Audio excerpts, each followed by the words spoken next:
Sangat minim pengetahuan kami riba itu ternyata berbahaya. Kalau pengalaman saya alami sih, lebih baik kita ditegur manusia. Misalnya Anda bertemu dengan teman, dia mengatakan hadis yang menurut Anda tuh ekstrim sekali, atau kok kata-katanya kasar, padahal mungkin itu tanda sayang. Yakinlah, kalau ditegur Allah langsung itu rasanya lebih nyesek, lebih menyakitkan dan sangat seram. Lebih menyakitkan dan sangat seram.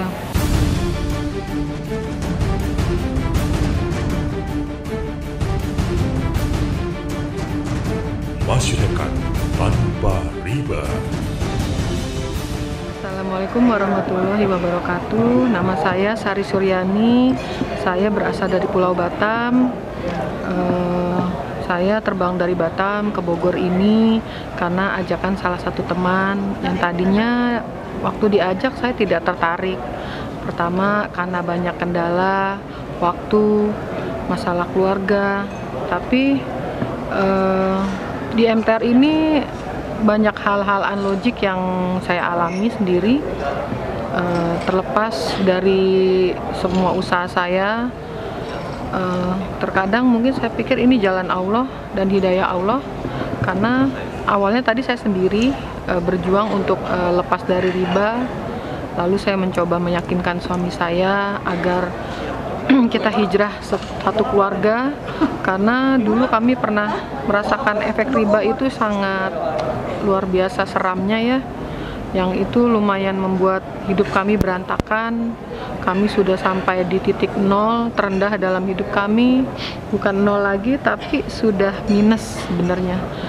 Jadi awal-awal saya mengambil hutang riba iseng-iseng, padahal kami gak butuh sih, cuman iseng aja. Dan mungkin karena tidak paham tentang riba itu apa, karena selama ini saya merasa dan suami kami sudah belajar cukup agama. Selama ini riba hanya tahu orang yang rentenir mengambil bunga, hanya itu aja. Jadi kami pikir kartu kredit, asuransi, leasing, KPR itu sah-sah aja. Nah, hidayah Allah bisa dari mana aja, ternyata bukan hanya dari majelis ilmu. Justru saya mendapat dari teman-teman yang telah berbaik hati mengajak saya, yang tadinya saya penuh dengan cara pikir yang kapitalis, seluler, atau sangat modern yang semua serba pakai logika. Sampai satu saat suami saya bilang, hari gini nggak pakai kartu kredit nggak mungkin, hari gini nggak pakai riba nggak mungkin, karena semua sistem di dunia sudah dikendalikan oleh riba. Mau nggak mau kita pasti harus ikut.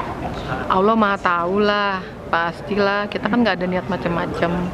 Dan bank itu kan yang dosa banknya, kita kan cuma pakai doang gitu.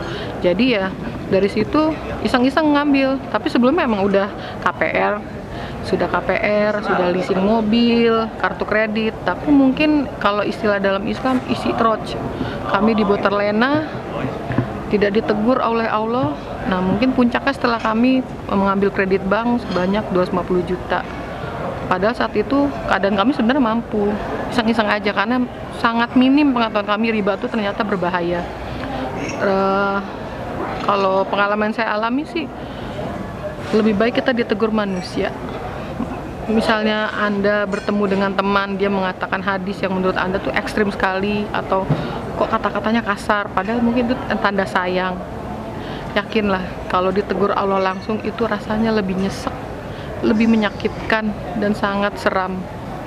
Ya alhamdulillah, kami dari kejadian kembali ke titik nol itu saya sadar, taubat nasuha, berjanji sama Allah, ya Allah pengen kafah, tapi waktu itu suami saya belum.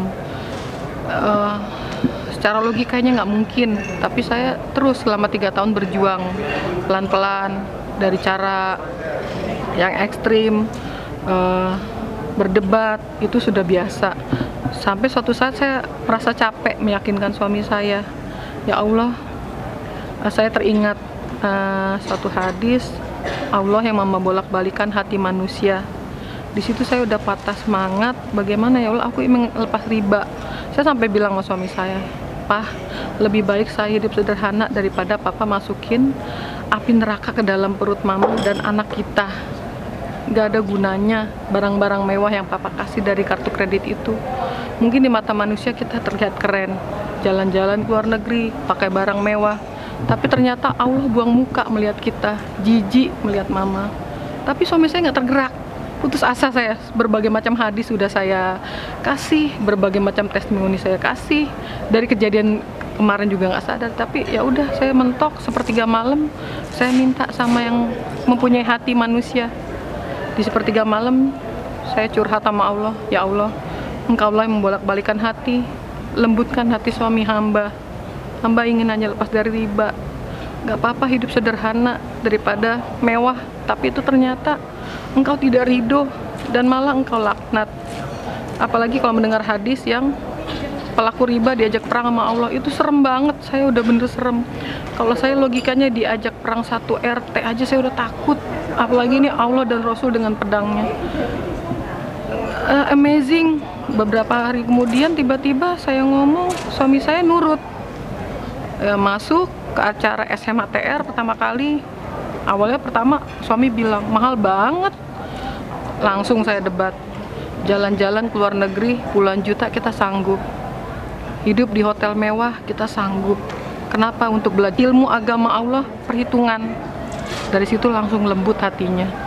Dari SMA TR lanjut lagi ke acara yang di Bogor ini, Energy Solution. Itu juga debatnya panjang banget, tapi selalu kata-kata itu. Sekarang mungkin harganya agak lumayan, tapi ingat target kita lebih besar dari ini. Jadi yang kecil ini anggaplah invest. Segala sesuatu pasti ada pengorbanan. Karena jujur terbang ke Bogor ini anak kami sama tawayang, satu-satunya perempuan masih kecil kami titipkan ke tetangga. Mungkin orang nggak tahu perjuangan kami. Bagi kami itu aneh sih nitipin anak ke tetangga sampai sebegitunya. Ya karena kami pikir ingin fokus gitu. Jadi ya kalau yang saya dapatkan dari sini, Masya Allah banyak banget ya, teman baru, semangat baru, masukan-masukan kecil dari siapa aja. Saya nggak ngeliat orangnya, mau lebih tua, lebih muda, saya rekam di otak saya. Mungkin bagi mereka tuh biasa, tapi bagi saya kok ada kata-kata mereka yang motivasi tuh saya langsung rekam, saya simpan, sharing mereka. Saya paling suka dengar cerita orang, saya jadikan hikmah buat saya, jangan sampai saya ngalamin yang hal sama. Yang jelas saya mengajak kepada semua umat muslim, yuk kita bangkit bersama, tunjukkan kepada kaum kapitalis bahwa kita bisa tanpa riba. Kenapa? Rezeki itu bukan dari manusia, dari Allah, cuma dititipin ke manusia. Jangan selalu pakai logika, karena Allah menolong kita dengan caranya sendiri.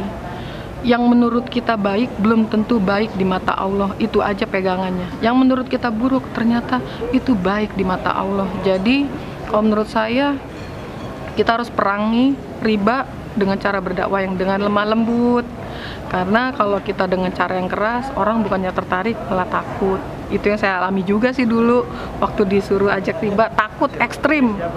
Ya jadi kalau prinsip saya dengan kasih sayang, dengan senyum, jangan dibawa serius. Nanti tunjukkan dengan adab kita bahwa setelah kita hijrah dari riba, kita berubah. Nanti orang bisa melihat, oh iya ya kehidupannya kok lebih tenang.